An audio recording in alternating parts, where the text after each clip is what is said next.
কি রান্না করছো আজকে? ঘুগনি করছি একটু। ঘুগনি কি দিয়ে বানাচ্ছো ঘুগনি? একটুখানি খাসির মাংসের চর্বি দিয়ে বানাচ্ছি। খাসির চর্বি দিয়ে? বাহ, আর কি কি যাচ্ছে এর মধ্যে উপকরণ? ওই তো একটুখানি পেঁয়াজ, হ্যাঁ, আদা রসুন বাটা, এটার মধ্যে আদা রসুন এটা আছে। পেঁয়াজ কাটা। হ্যাঁ, আর এইটার মধ্যে কি আছে? এটার মধ্যে এটা এটাই তো টমেটো, ধনেপাতা কুচি, নুন, লঙ্কা, হলুদ, চিনি, হুম। কাঁচা লঙ্কা কুচি, হুম, গরম মশলা। ঠিক আছে, চলো রান্না করো। পেঁয়াজগুলো ফুটিয়ে দিলাম। আস্তে আস্তে এটা হয়েই গেছে। এই যে চর্বিটা, এটা কি যাচ্ছে? আদা রসুন বাটা পেস্ট। ঠিক আছে, চলো দাও।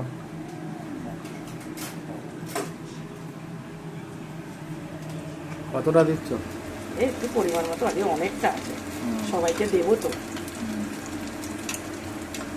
ঠিক আছে, সেই গোটা কোয়া রসুনগুলো দিয়ে দেবে। হ্যাঁ, না, গোটা কোয়া রসুন দেবো না। আরে 2-4টে দিয়ে দেবে। টমেটো, হুম। টমেটোটা একটুখানি দিলাম এখন, কেন বলো তো? ওই যে এটা হবে না, একটুখানি মজে যাবে, বেশ ভালো লাগবে। এর মধ্যে একটু নুনটা দিয়ে দিলাম, নুনটা দিয়ে দিলে মজবে। কার কার বাড়িতে এরকম ঘুগনি হয়? ঘুগনি সবার বাড়িতেই হয়, সেটা কথা না, কিন্তু আজকে আমার ইচ্ছা গেল একটু ঘুগনি করতে, করবো। ভালো করে এ করে দিলে এবারে লঙ্কা কুচিগুলো তুলে দিই। দাও। ধনে পাতাটা সবার লাস্টে দেবো। ধনে পাতাটা ছড়িয়ে গরম গরম থাকতে থাকতে ধনে পাতাটা দিয়ে দেবো। একটু না ভালো করে কষালে না আদা রসুনের গ্যাসটা ছাড়বে, গন্ধটা ছাড়লে ভালো লাগবে না। এখানে আদা রসুনটাকে আগে ভালো করে কষিয়ে দিতে হবে। ঠিক আছে, আদা রসুনের মধ্যেই বাটার মধ্যেই আমি জিরে গোটা বাটাটা দিয়ে দিয়েছি। আদা রসুনটা না যদি কষানো যায় তাহলে নাকে গন্ধ, খেলেও তোমাদের একটা কিরকম লাগবে। হলুদ গুঁড়োটা দিয়ে দিলাম, হলুদ গুঁড়ো, চিনিটা একটু দিয়ে দিলাম, আচ্ছা। লঙ্কা গুঁড়োটা কাঁচা লঙ্কা দিয়েছি বলে অল্পই দিলাম। ঠিক আছে,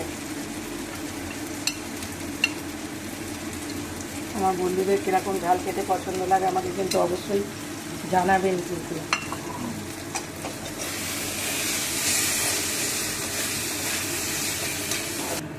এটা কি দিচ্ছ? এটা এটা এই চর্বিটা আরে দিয়ে সাবাস, তাহলে তো হেভি লাগবে কেউ খেতে। হ্যাঁ, এই ঘুগনি আজকে জমে যাবে। খাসির চর্বি আবার, ও অসাধারণ লাগবে খেতে আজকে। তোমাদের করো, জন্যই তো করো, আমার রান্না করা, করো। বলো। খেয়ে তোমরা দেখতে খেয়ে হবে। ভালো বলবে, আমার বন্ধুরা দেখে ভালো বলবে, এটাই আমার কাছে অনেক বেশি বড় পাওনা, আর কিছু না।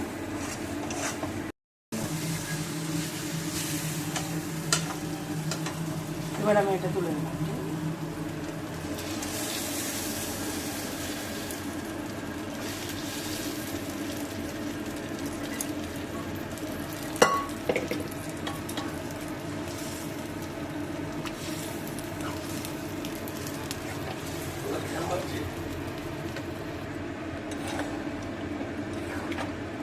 এইরকম কালার এসেছে আমার,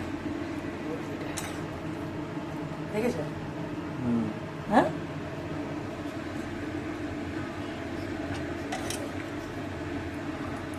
আমার বন্ধুদের কাছে আমার অসংখ্য ধন্যবাদ। আমি এই কিছুদিনের মধ্যেই যে আমার বন্ধুরা আমাকে এত ভালোবেসে ফেলবে আমি সেটা ভাবতেই পারিনি এখনো পর্যন্ত। আমার রান্নাটা দেখে যদি আপনাদের বাড়িতে ট্রাই করতে ইচ্ছা করে একবার করে দেখবে। আমিও করলাম, এটা সবাই সবার বাড়িতে করে, সেটা কথা না, আমার বন্ধুদেরকে দেখালাম। ভালো লাগলে আমাকে একটা লাইক, কমেন্ট, শেয়ার করে দেবেন। নমস্কার।